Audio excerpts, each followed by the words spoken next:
Will this exhausted 9-to-5 employee wreak havoc in the realm of ducks, or will he crumble to the likes of his own with his own terrible aim? Join me as I attempt to complete Escape from Duckov, where we will get crazy loots, take out strong bosses, and take some L's. I started my journey as an aimless duck with no face, aimlessly walking around to what seems like heaven. I was quickly tasked to customize my character, and you already know that I am going to make my duck to be one badass looking duck. I then woke up in the jail cell, lost. That was when I heard voices coming out from the speaker, telling me that it can help me get out of jail if I can be its partner in crime. I didn't really have a chance to say no, but sure. I then learned how the looting in this game works and also took out my first ever duck. I promise I'm gentle with animals in real life. I then remembered that someone told me that I can find the warden by the jail and decided to give that a go. Finding him was easy, defeating him was hard. I proceeded to die multiple times with his AK-74U until the one time where he fumbled and exploded himself to death. This was good news to me because he dropped amazing items such as the AK-74U, the sunglasses, a totem that increases headshot damage, and a white coat that makes me look badass. I then quickly wrapped up the tutorial and headed out to the green smoke to successfully escape from jail. I then woke up in this huge garage, which I can only assume it would be my base. I also spoke to Jeff, who walked me through what is available here: the warehouse to store loot, the construction panel to build things, the vending machine to buy stuff, and the enhancer to upgrade ourselves. I then looked through the available quests and took whatever quests I can, before heading up to Ground Zero to kickstart our first ever expedition. At Ground Zero, Jeff kindly reminded us that we can get extracted through the tunnel that we just came out from, or through the green smoke that we used earlier. I then proceeded to explore the map, scavenging for loot. This also meant taking out some hostile ducks. The highlight of this expedition was that I managed to get myself a good set of shotgun shells and arrows that fetched a decent price by the shop. I looted them and quickly headed back home, afraid that I would die. Back in base, I submitted whatever quests I could, registered blueprints to our workbench that will allow us to craft new items, and sold the shotgun shells and arrows for a good 5,000 bucks. We are rich. I used the money to upgrade ourselves by the enhancer, increasing my backpack capacity. I also got myself new armor from the vending machine for safer expedition runs in the future. Day 3 was interesting, as I felt like I had struck the lottery. Why, you might ask? At the early stages of the expedition, I managed to find myself a car battery that was worth a lot. The car battery was heavy, and got me an overweight debuff. I decided to leave the car battery by the donation box right outside our bunker and come back for it later. I then used the remaining time to complete the quest that I have picked up.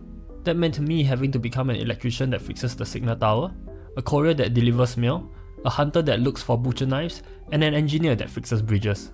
While being someone who is wearing multiple hats, I also managed to find myself blueprints for a potato graphics card and explosive arrows.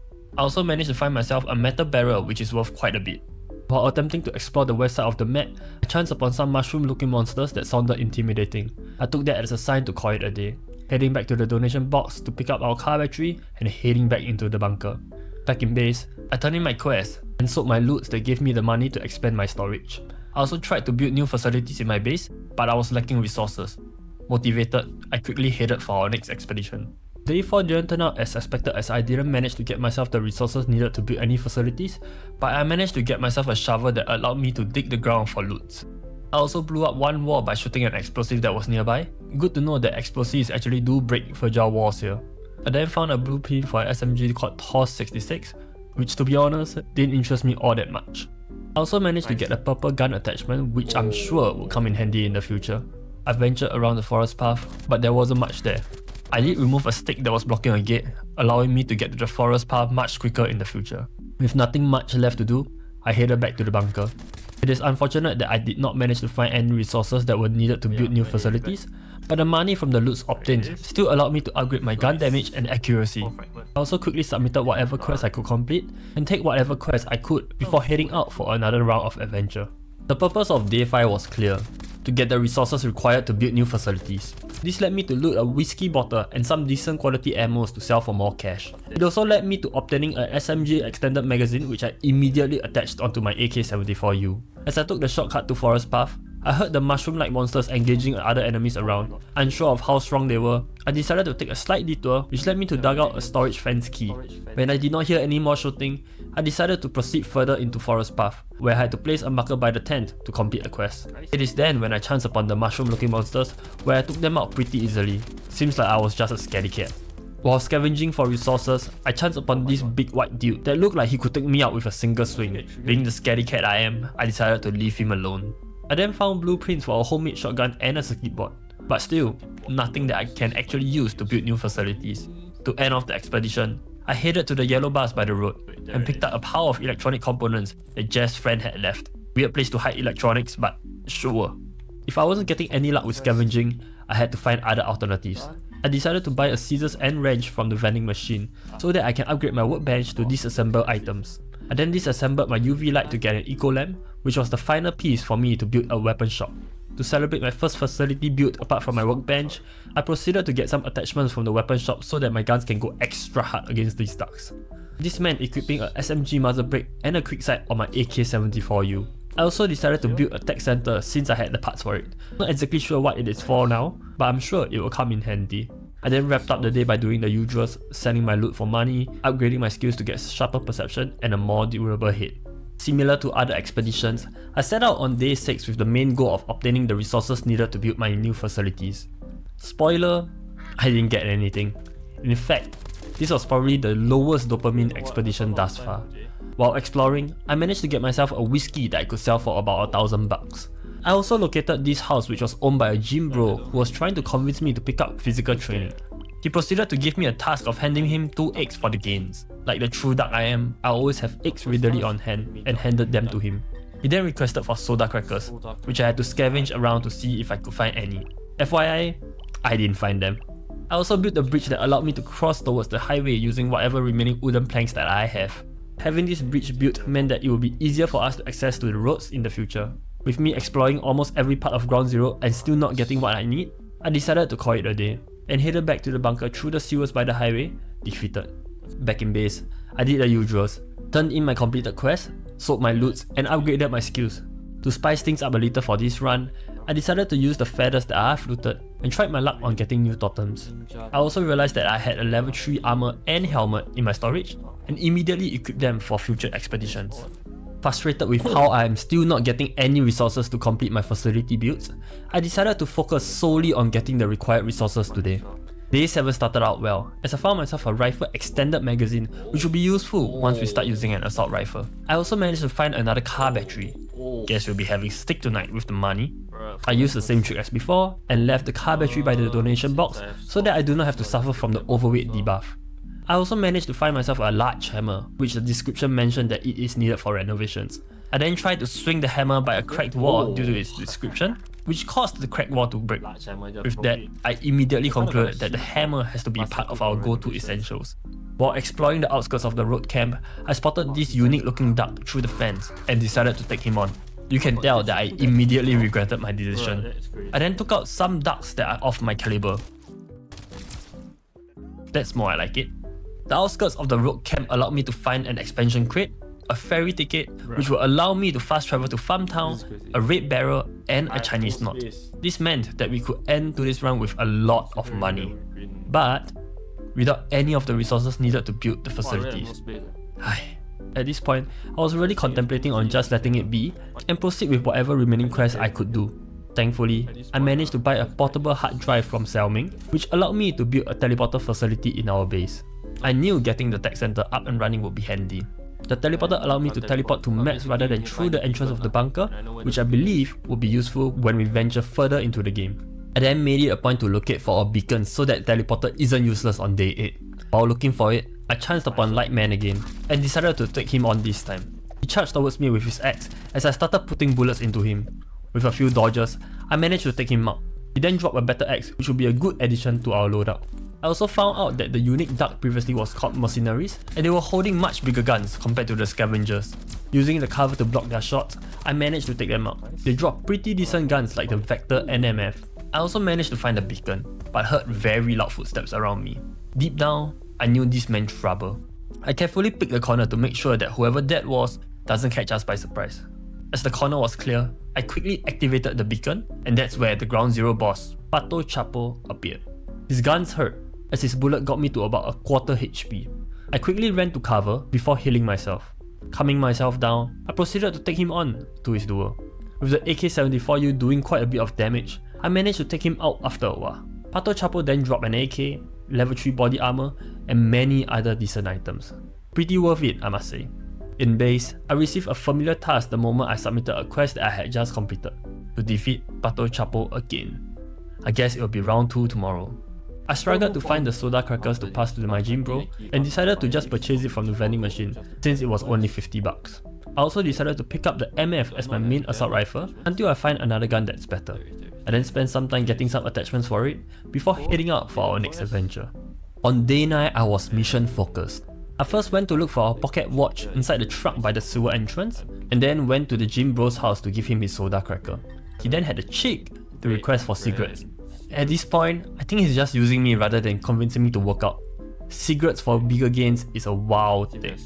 As I was making my way to Pato Chapo, I chanced upon Man of Light again chilling by the corner and decided to just take him out as a warm-up. As I entered the compound where Pato Chapo usually spawns, I met up with a few mercenaries, which I quickly took out. One of the mercenaries also dropped an MP5, which would be a decent addition to our weapon storage. Shortly after, Pato Chapo's head popped out from the corner, and the battle began. The second encounter with him was actually quite manageable, as I just constantly looked for cover whenever he is about to shoot, until he slowly depletes in HP. With the key task done, I headed back to my bunker, because I finally gathered all the necessary resources to build the medic station. Took me a while, but I guess it's the journey that matters. I also decided to use the MP5 as my main SMG moving forward, where I started buying the relevant attachments to make it a duck shredding machine. With the number of quests starting to dwindle, I know it's time to move on to the next map, the warehouse. I initially wanted to quickly wrap up the final quest that I had in Ground Zero and make my way to the warehouse. This was sadly not the case because for some reason, I thought the cargo list was on the southwest of the map rather than the northwest. This meant I was looking at the wrong place and led me to not be able to complete my quest. However, this mistake led me to discover this area that was locked up, with a sign stating there's storm contamination past these metal gates. Not exactly sure what this means, but it definitely sounds dangerous. I also needed a level 3 JLab key to enter, something that I currently do not own. This mistake also led me to find a Desert Eagle, to which I was honestly very excited about, but spoiler, I've not used it even though I'm like almost 10 hours into this playthrough. Yeah. I kicked off day 11 by delivering cigarettes to Mr. Gym Bro by the river, which somehow convinced him that I was inviting him to move in. So now he wants a gym at my base. Weird, but okay. The gaming gods then compensated me by giving me 2 car batteries in a chest. They were so heavy I wobbled to the merchant like I skipped leg day. After that, I followed the zipline into the warehouse, cleared out a group of mercenaries, and scored level 4 armor and a slick DT MDR assault rifle. I also got a travel bag to carry more loot. I wrapped up the day by building Gym Bro his gym and swapping my MF for the new rifle. I returned to the warehouse on day 12 and picked up an expansion crate while exploring. Another mercenary fight broke out. Nothing like Pato Chapo chaos, but still intense enough to keep me awake. I finished the day by fixing the electricity at the secluded house, collecting water samples from the lumber mill, and leaving bottles behind for refugees to survive. Day 13 started strong with me building a key registration device, letting me use keys even when they are not in my bag. I was supposed to do quests, but a melee boss stuck ambushed me at the farm. His electrified SMG nearly killed me, but I managed to take him down and claim it for myself. The rest of the day was packed with loot, an STG-77, an MF rifle, a level 3 armor, and a chest full of valuable toys to sell. I returned to Ground Zero on day 14 to finish Pato Chapo quest using an MF, and since Man of Light was nearby, I decided to take him out for fun. The run blessed me with a tote bag which was worth quite a bit, and I used the cash to upgrade my storage. Definitely a lucky day. On day 15, I kept grinding my Ground Zero quest, which required me to clear the mercenaries with my MF assault rifle. I found another car battery at the road camp and used the cash to upgrade my headshot damage and backpack space. I wrapped things up by trying my luck with the totems, but they gave me absolutely nothing useful. Day 16 started with me loading fuel into a barrel for a quest. Along the way, I picked up a painkiller recipe and some chocolates I found in the toilet bowl. Looks like someone was cooking in the toilet. I rebuilt the bridge to make travelling easier, dropped off water bottles at the farm, and pushed towards the gas station where I found myself a gas mask blueprint. While clearing some scavenging ducts, I heard Lauden's sniper in the distance and hunted him down. He almost killed me, but thankfully I could parkour my way out before using a medkit. Taking him down earned me a sniper rifle and a level 3 armor. I also ran into the mini electrified SMG boss again and took out pretty easily this time. I wrapped up the day by upgrading my workbench, building a kitchen, improving my gun damage and recoil, and fully swapped myself to the electrified SMG. On day 17, I brought 2 dynamites to blow up the block passage, which revealed the path to Farm Town. I wasn't geared enough for that place yet, so I backed off for now. At the gas station, I found a graphics card and an LED X Transsimulator, which are worth a lot of money. Absolute jackpot. I closed off the amazing day by upgrading my visual range, unlocking the large expansion crate blueprint I found earlier, and boosting my stamina and recovery. Day 18 took me back to Ground Zero to wrap up some lingering quests, and I picked up a tote bag along the way. I took out Pato Chopper to finish a quest, found a butcher cleaver for melee, and headed Xiaoming the parts needed to build the spacecraft computing hub, one step closer to escaping this place. I ended the day by upgrading my storage to level 4, along with my HP and Fuel of Vision. Day 19 was all about clearing the remaining warehouse quests, so I can finally move on to Farm Town. I placed markers on life support pods, took out mercenaries using the Glick, tagged some cargo inside the warehouse, and hauled the cargo from the house by the ravine all the way back to the warehouse. Along the way, I found an MMG blueprint and grabbed multiple metal barrels that should sell for a good amount. Completing the courier quest unlocked the porter class for me, letting me carry a much heavier load at the cost of some HP. I swapped to become a porter in a heartbeat. I ended the day by upgrading my energy, max weight, and body armor. I also bought an injector case, hoping I could assign hotkeys on the injectors inside, but that wasn't possible. It kinda made the case pretty much useless for my setup at this point of time. Day 20 was the first time I entered into Farm Town. As I entered into Farm Town, I found a beacon, meaning I can teleport to Farm Town anytime, which is going to be a lifesaver later on. Exploring deeper into the farmlands, I was ambushed by a pack of dogs, but my SMG shredded them before they could do any real damage. The place was beautiful too, so I stopped to snap a photo of the scenery. Not long after, I ran into a dog dressed like an elite soldier. Taking him down rewarded me with a level 5 armor and a level 4 helmet. Clear proof that Farm Town is on a whole different level of danger. And if that wasn't enough, the next encounter definitely was. As I approached the house, something that sounded like an electronic device suddenly woke up and started firing at me through the walls. I sprinted at the house for cover and went straight into a group of ducks that was throwing poop at me. I cleared them out, but that lurking electronic threat finally revealed itself and delivered the final blow on me. Turns out, oh my god, it was an arcade machine. Why is that? Why is that? Day 21 started with me heading back into Farm Town to pick up the loots that I dropped. On the way, I randomly found a graphics card and a tote bag, so the trip sort of paid for by itself. When I got back to base, I spent the rest of the day boosting my stamina. I've been getting chased a lot lately, and running out of breath in Farm Town is definitely not a situation I want to be in. Day 22 began with me noticing a big question mark on the Farm Town map. Normally I would check it out, but I still had a bunch of quests to clear, so I ignored it. While doing an objective near the supermarket, I heard these really heavy footsteps around me. It didn't take long for me to realize that it was Vida, where he deleted me before I could even do anything. No. The difficulty spike from warehouse to farmhouse is honestly kinda crazy. Day 23 to 29 was basically me completing the necessary quest to progress through the game. Throughout this time, I managed to get an LED X-Tran simulator and some blueprints for new assault rifles. I also managed to take down some mini bosses such as the triple shot man by the lumber mill and the mine manager by the mines. I also took the opportunity to upgrade my storage space and some skills that would make my life easier in this dark forsaken land. On day 30, I chanced upon the entrance to J Labs, which I can only assume is the next place I got to go. I also managed to loot myself another level 5 armor from a random duck and spent some time at night taking out spiders to get computing cores. The computing core allow us to craft a cube gun, which honestly feels pretty fun to use, although I did not use it at all. Day 31 started pretty simple. I headed over to the radio station in Farm Town to fix some radio signals and decided to wander around a bit since I was already there. Terrible idea. I ended up running straight into a mini boss called the Shotgunner, who kindly sent me flying straight back to my base. Free fast travel, I guess. Day 32 was basically cleanup duty. I went back to recover my loot so I wouldn't lose everything by dying twice in a row. A very woos move, sure, but I ain't gonna lose all my hard-earned loots. Day 33 was when things actually got interesting. I rolled up my sleeves and made my first ever entry into J Labs. The ducks there hit like trucks. Every fight left me at like 10 HP or less. But I pushed through, found the beacon, and unlocked fast travel there. Good thing all of that happened because I immediately died after getting jumped by 2 wandering ducks. At least I got myself a level 3 physical resistance totem afterwards, which made me immune to bleeding now. Mosquitoes won't be bothering me for a while now. On day 34, I planned to go back to J Labs for my loot, only to realize I had no J Lab tickets on me. I checked online and saw the Hilltop merchant in Farm Town sells them, so I went over, only to discover that I needed cash. Cash that I did not bring. Beautiful. I ended up taking out the mine manager instead, and somehow he dropped a J Lab ticket. Blessed. Day 35 was basically recovery day.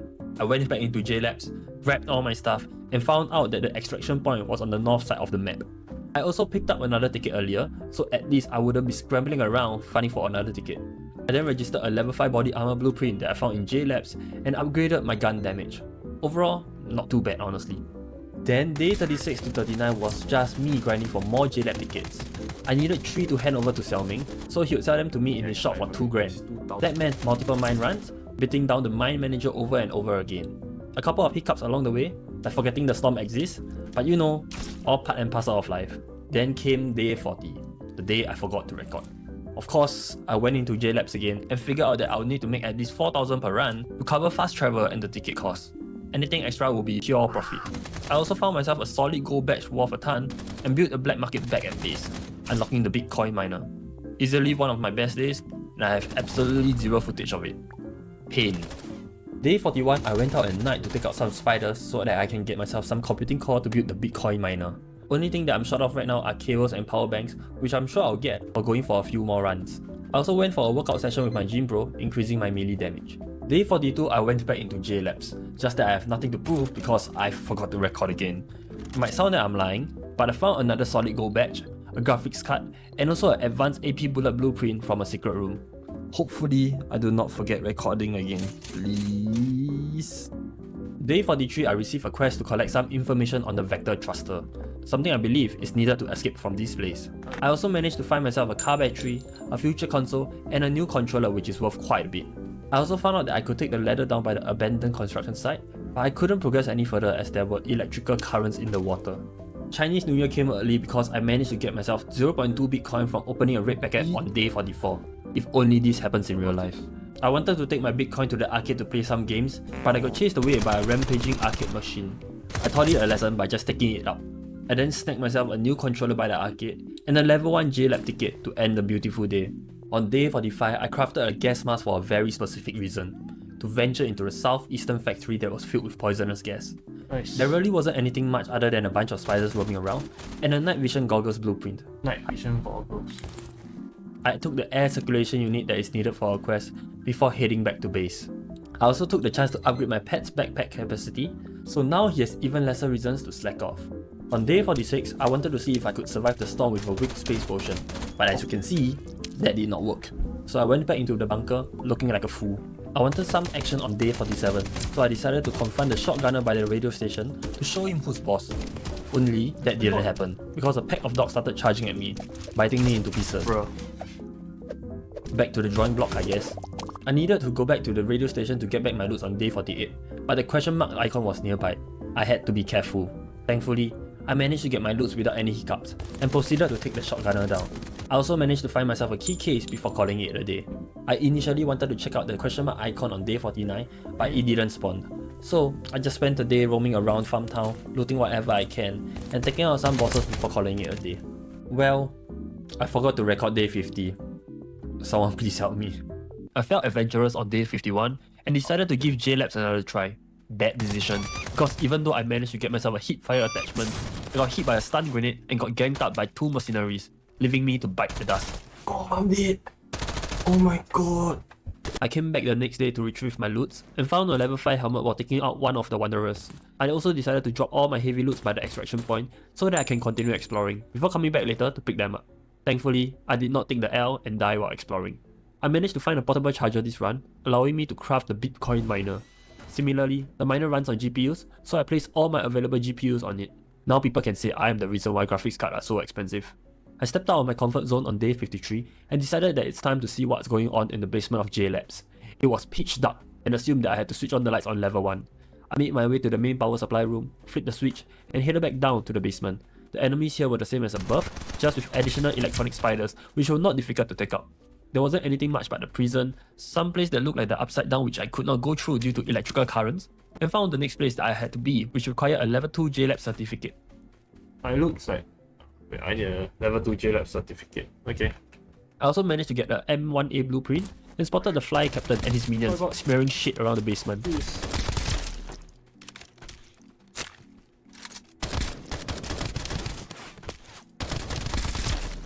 Why is he pooping on my... Oh my god. Not cool. Oh yeah, I also managed to get a sci-fi mask from one of the wanderers, allowing me to look a little cooler than before. I felt lucky, so I traded my feathers for totems to start day 54. I was really lucky because I got myself a level 3 assault totem to increase my gun damage. I then went back into J-Labs, switched on the light, headed to the entrance of the keycard, and swiped it as I took a deep breath, not expecting what would come. What's happening?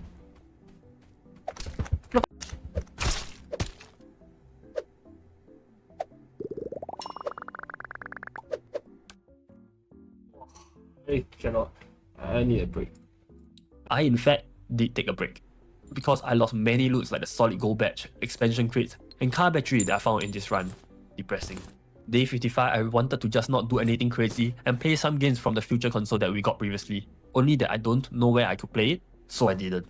Things are just not going according to plan recently. I would think things cannot get any worse, right? Wrong, because on day 56, this happened. I lost my items. I lost all my items. I lost all my items. I was on the brink of breaking down mentally, so much that I actually contemplated dropping the difficulty down. Don't worry, I didn't. Yet. I probably got very tilted during this time because right after I picked up all my loots, I died shortly after, due to me fumbling almost my entire magazine. I totally deserved that.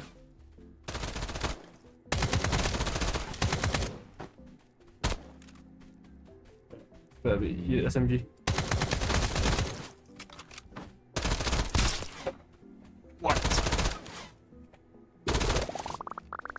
So on day 58, it was gonna be simple. Go into J-Labs, retrieve my loots, and get extracted out. No more greedy bullshit. If there is one thing I learned in life, is that there will always be ups and downs. The past 3 days have been down for me, so day 59 would be a good one. And I was right, because in this J-Labs run, I managed to get a small expansion crate, 2 tote bags, and 3 graphics cards. Kinda sick to be honest. I also see a level 2 J-Labs ticket inside one of the rooms, which I do not have access to.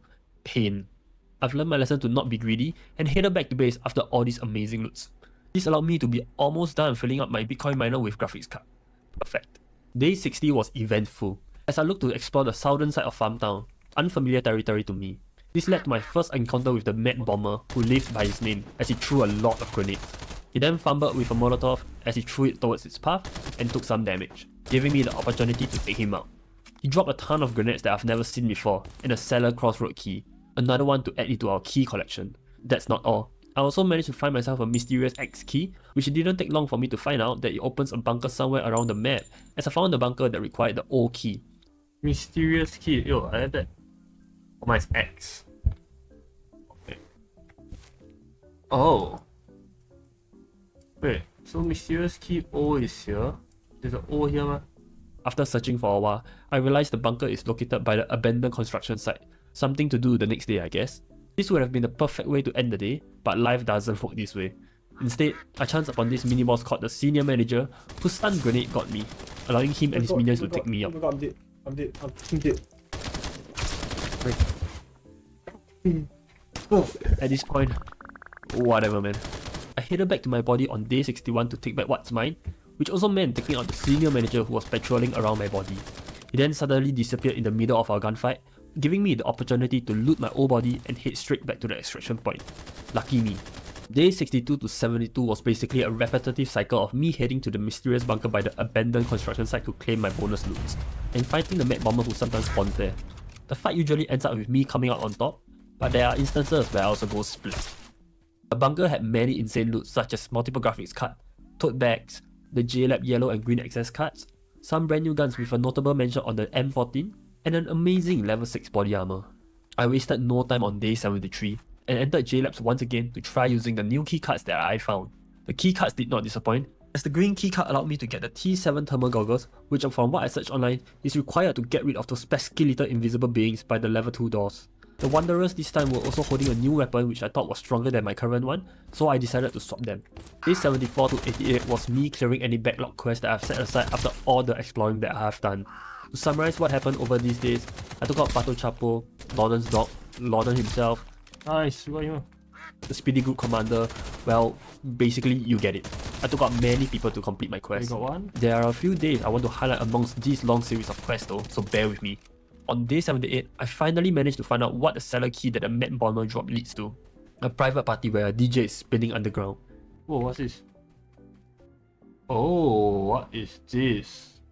Whoa, whoa, whoa. He sold many things, like the cube collector, storm resistant suit, and also some amazing blueprints. Thankfully, I had money because I purchased almost everything from him, except for the coin sword, since I don't use melee all that much. On day 82, I managed to walk through the pit of flames with the mercenary camp using a fire suit that I obtained from one of the quest rewards. I managed to find the southern beacon within the camp, but apart from that, there really wasn't much there. Oh, I found a beacon. On day 84, I was looking to take out the bully to complete yet another quest. Instead, I met a question mark boss instead. The sky turned red as he shot these red looking bullets towards me. I might have been too strong for him by then, because I took him out with ease. Oh my god. He then dropped an MF Venom, which is an amazing gun, this weird looking orc, and also the JLab's red key card. Perfect. On day 87, I had to take out Vida with a headshot using a sniper rifle. After spending almost 4 days to find him, he finally spawned. Taking him out was easy, but with a headshot, different story. I started to fumble my shot so much, instead of taking Vida out, he took me out instead. On day 88, I gave the Vida quest one more try. This time, I managed to take him out. Just that, I didn't take him out with a shotgun. Yes. I didn't see the hit. I missed his hit. I missed his hit. Oh. Frustrated, I told myself that I'll take a break from completing quests for a bit. Alright, back to the main timeline. Day 89, I decided to head out to the storm with the basic storm suit to see what is out there. Bad idea, because these glowy looking monsters called storm creatures started shooting lasers at me. They were difficult to take out, and I died shortly after when 2 of them shot me at the same time. Oh my god. And because I don't have any more storm suits left, I waited for the storm to end like a loser before heading back up to claim my loots. Day 91 was the best day of the entire playthrough, because I made bank. No, really. It felt like I struck the lottery. I won't make this a snooze fest and go through everything that I got this run, but please let me highlight that I got this godsend JLab's green access card that is worth 80k. Champagne's on me, I guess. I also got myself a graphics card SLI blueprint, which I later found out is used to combine 3 graphics cards into 1 slot in the Bitcoin miner. I'm lucky I haven't sold my spare graphics card yet. I'll sum off today by showing you what I got this run. Graphics card, JLab tickets, game cartridges, you name it, I have it. On day 92 and 93, I wanted to look for some super glues to craft the graphic card SLI. The graphic card SLI basically reduces the time for each Bitcoin to be mined by 15 minutes 30 seconds. I guess it adds up in the long run. Whether it's worth it, that's another conversation to have. I also found someone looking to buy a graphics card for 40k and I caved. Can't say no to free money. I wanted to make my second attempt at the level 2 JLabs area, but I forgot to bring my thermal glasses. I was not going to make the same mistake again, so I decided to use this day to look for loot. This was a good call because I managed to find myself the amazing JLab yellow access card, graphic cards, a tote bag, and a ton of black market contract notes that can be used to upgrade the black market. Seems like the game is hitting me to upgrade the black market, so I did, decreasing the time taken for each refresh. I took some time on day 95 to complete some quests by the upside down looking area where I had to collect a defense field generator for Selming. This time I didn't take any damage because I put on a rubber coveralls, which is a good insulator to electricity. I expected some form of boss fight here, but there really wasn't anything. Disappointing. I expected like a boss fight or something here. It was then game time as I made my way into the JLabs level 2 area for the second time. I was honestly worried, but it turned out fine, as there were only spiders and invisible enemies that took me out earlier. I can't believe I died to them earlier. I also find myself a space protection suit before flipping the switch in the power room, but I really had no idea what that actually did. Clueless that this actually unlocks the boss room at the first floor. I then decided to get extracted out. What a waste. I then spent day 96 wrapping up a quest for Xiaoming, where he needed a blueprint for within JLabs. I was then blessed with a mysterious old key. Nice. I then installed the defense field onto the spaceship, bringing us one step closer to freedom. On day 97, I decided to take a little break from JLabs and look for storm crystals to upgrade my attributes. I took out a few storm creatures, but died the moment I got ganked up by 2 of them. Oh my god.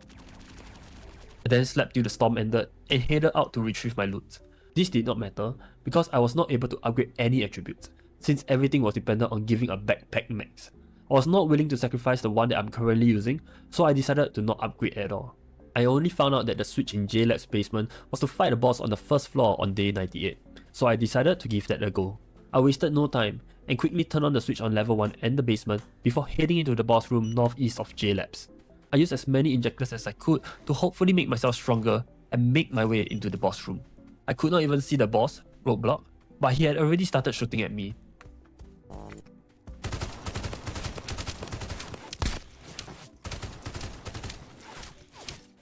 Oh my god, I'm burning. His bullets did burn damage, which was concerning because a lot of my HP would be lost. Thankfully, I managed to find a way to cheese it by hiding behind the door and only picking when he is reloading, allowing me to take out roadblock.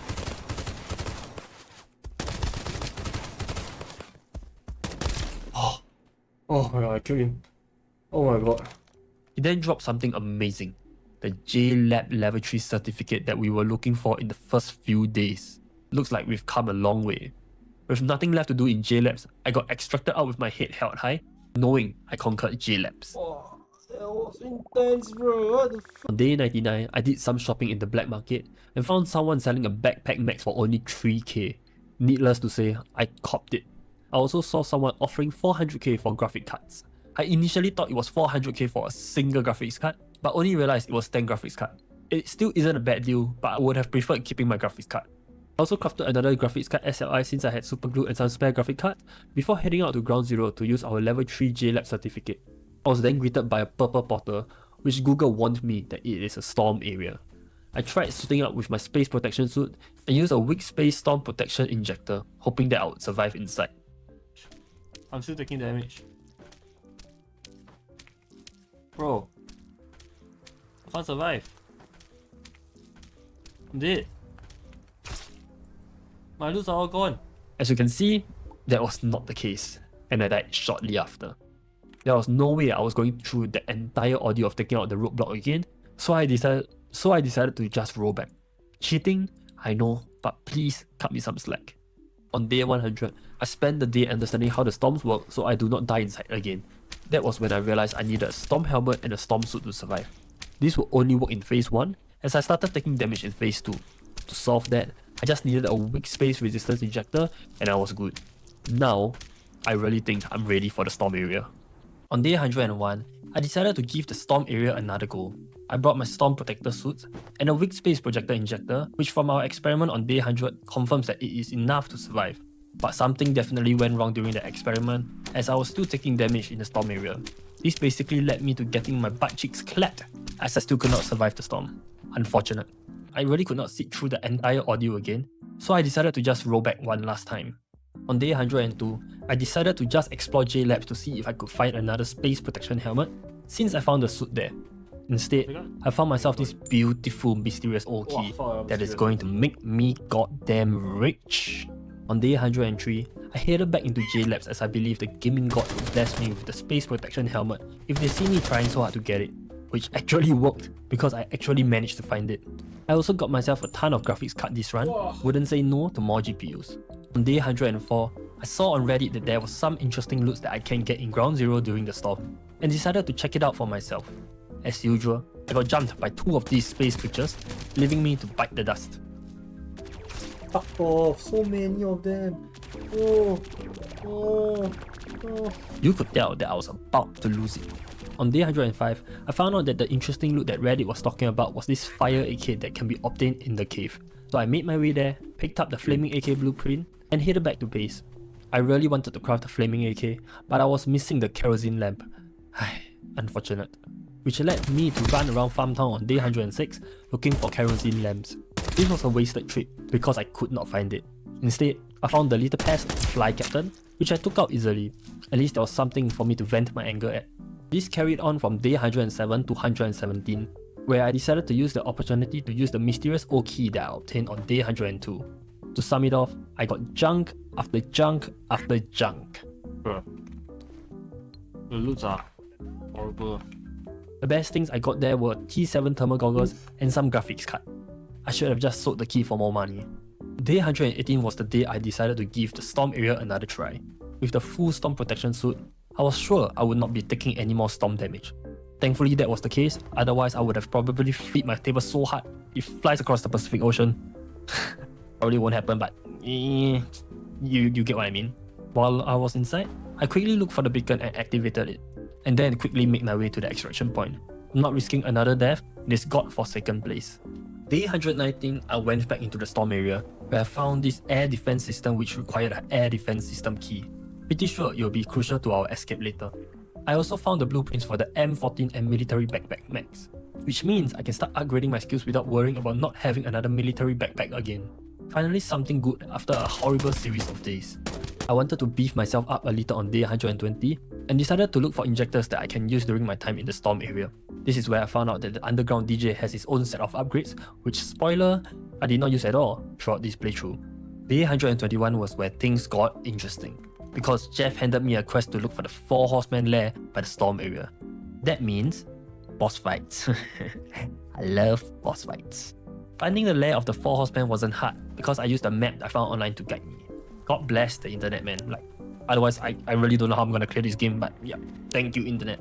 I honestly can't remember when I crafted the MF Venom, but I basically got it with the intention to take out the 4 horsemen. I then wasted no time on day 122 and headed to our first horseman, Pala Pala. The atmosphere of the map might have gave it away, but Pala Pala uses a gun that does burn damage and is weak to poison. Hence, the Venom MF did a ton of damage to him, allowing me to take him out without much difficulty. Oh yo, taking out is easy, bro. In fact, he might have been easier than those pesky little storm creatures that I find outside. He dropped a Pala gun which I really did not enjoy using due to its spread and recoil, and a full Pala armor set that allows us to be resistant to the storm. That will be useful for us in the future. On day 123, I remember reading the logs of the 4 horsemen and started reading on what Gulu Gulu weakness is, getting mowed down by a rain of bullets. So I took my Venom MF and headed back into the storm area with the intention to take Gulu Gulu out today. Gulu Gulu's lair was filled with green substances which I can only assume is poison, so I stayed away from them. It didn't take me long to find Gulu Gulu, and the fight broke out. Yeah. Yup, I'm not doing damage. Yup. I realized that the MF Venom did no damage to him and suspected it is because he is immune to poison damage. I then walked out of Gulu Gulu's lair, picked up a random gun from the weapons box outside, and went back to find Gulu Gulu to test my hypothesis. Yup, correct. I was right, because the normal rifle that I picked up did physical damage to him. This fight took slightly longer due to the weapon not being the most ideal, but I managed to take him out after a while. Nice, it. Gulu Gulu then dropped the Gulu gun and armor, which is similar to the one Pala Pala dropped earlier. That is 2 out of the 4 horsemen now. It's crazy to think how they are so much easier than those stupid storm creatures. On day 124, I tried finding out the weakness of the third boss, Billy Billy, but didn't have the logs of him. I concluded that he is weak to fire since the other bosses were not weak to fire. If they weren't, it is highly likely Billy Billy is. I then decided to use the Pala gun since that was the only fire elemental gun that I have apart from the fire shotgun, which I'm not too keen to use. There really wasn't any hoo-ha here, but I basically went into Billy Billy's lair and sent his sad electrical ass back home. Well, it's not that hard to kill. That's alright, the hell? Goodbye, little bitch. He also dropped the entire Billy gun and armor set. 3 out of 4 down. 1 more to go. Oh yeah, I also found a kerosene lamp by Billy Billy's lair, allowing me to craft a fire AK. Perfect. On day 125, I wasted no time and headed straight into Pulu Pulu's lair with my brand new AK-47. I thought it was just going to be Pulu Pulu himself, but it seemed like he rounded up his mother, his father, his children, his grandfather, basically his entire village to patrol together. Mad lad. The bullets hurt, as I threw a Molotov between us so that I can retreat back to heal up. It seemed like the Molotov took out most of Pulu Pulu's entire family line out, so I took this chance to take him out as well. Oh, again. Oh. Weird fight, but okay, a win's a win. I then handed in the quest and was given a quest to take out what seemed like the final boss, Coco. So I wasted no time on day 136 and headed straight into the center of the storm to enter Coco's lair. I then walked into the room where I heard a familiar sound. Wait, what? Wait, who the fuck is this? Why is there a Lorden here? Why is there a Lorden here? The fuck? Yes, that was Lorden. I was confused why he spawned here, but I quickly realized when I saw a switch that I had to interact with. So, okay, so what this means is that every room, I think, there is a light, but every room is a boss fight, and then this is the final room. Okay. So do we need to fight 3 mini bosses, then the main boss? Oh, thank god I brought enough bullets. And I was right. I then went to the red room to take out Pato Chapo, and the yellow room to take out the senior manager, not forgetting to flip the switch for each room. I then made my way to the final room, which would lead me to Coco. If I were to defeat him here, this would be the end of the run. Okay. Oh my god. Let's go. I then opened the door and walked in, preparing to engage whenever he appears. Wait, what? Is it a robot?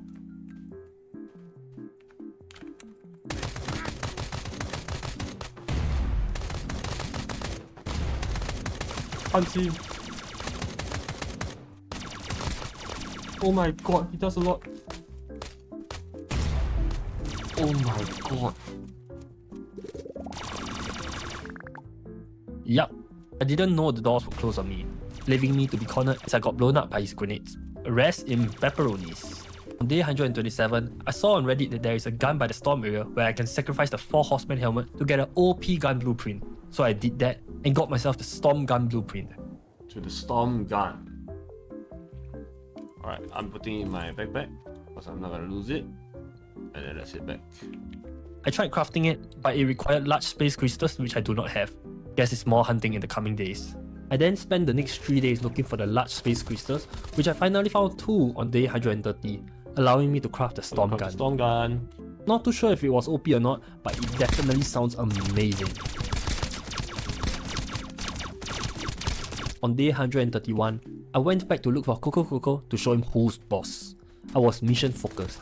I went into the 3 rooms and took each respective mini-boss out before heading back into Coco's room. This time, I was not afraid at all.